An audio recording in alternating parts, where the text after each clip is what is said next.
ঘুম থেকে উঠে পাহাড়ের কোল থেকে এই দৃশ্য দেখে আমাদের মন খুশিতে একদম আপ্লুত হয়ে গেছে। রাতে টেন্ট পিচ করার সময় জাস্ট বুঝতে পারিনি এরকম একটা জায়গায় আমরা রাত কাটাবো। বুঝলাম ঠিক ভোর হতে। আমরা সকালে অল্প কিছু স্ন্যাক্স খেয়েই বৃষ্টি মাথায় করে বেরিয়ে পড়ি। উদ্দেশ্য দেউরিয়াতাল দেখার।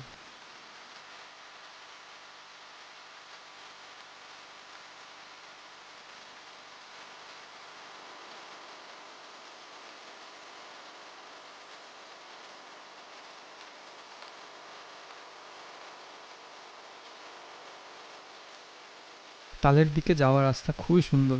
শুকনো হলে এই রাস্তা হাঁটতে হয়তো কারোরই কোনো অসুবিধা হবে না, কিন্তু বৃষ্টিতে রাস্তা যথেষ্ট স্লিপারি হয়ে গেছিলো, তাই খুব সাবধানে আমাদের পা ফেলে এগোতে হচ্ছিল।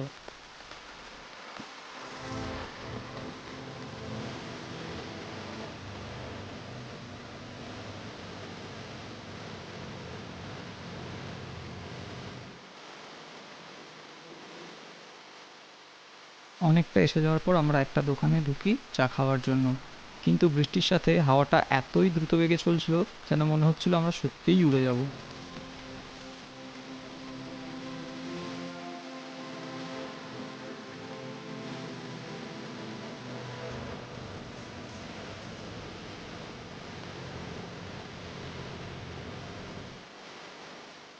ট্রেক শুরু করা থেকে শেষ পর্যন্ত অনেক দোকান আছে যেখানে বসে কিছু খেয়ে নেওয়া যায় অনায়াসেই।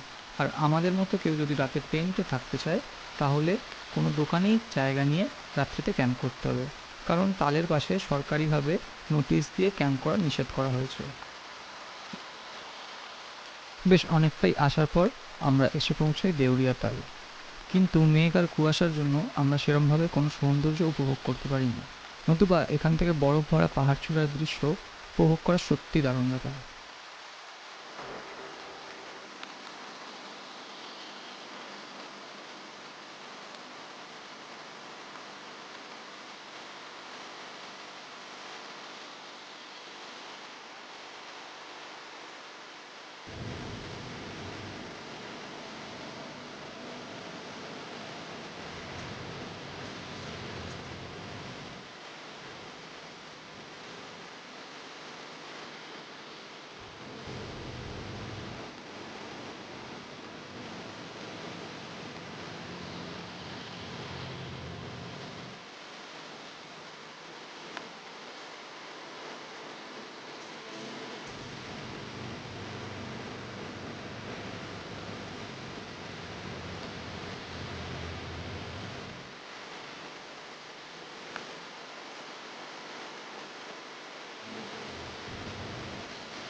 দেউরিয়া তালে কিছুক্ষণ সময় কাটানোর পর আমরা ফিরে আসি আমাদের টেন্টের কাছে।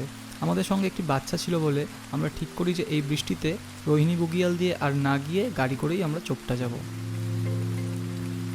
আমরা খাওয়ার জন্য রান্না করি ও আমাদের সমস্ত সরঞ্জাম প্যাক করি। দোকান সংলগ্ন অংশে ক্যাম্প করার জন্য আমাদের এক রাতের জন্য 500 টাকা দিতে হয়। জল ও ল্যাবরেটরির সুবিধা আমরা দোকান থেকেই অ্যাভেল করি।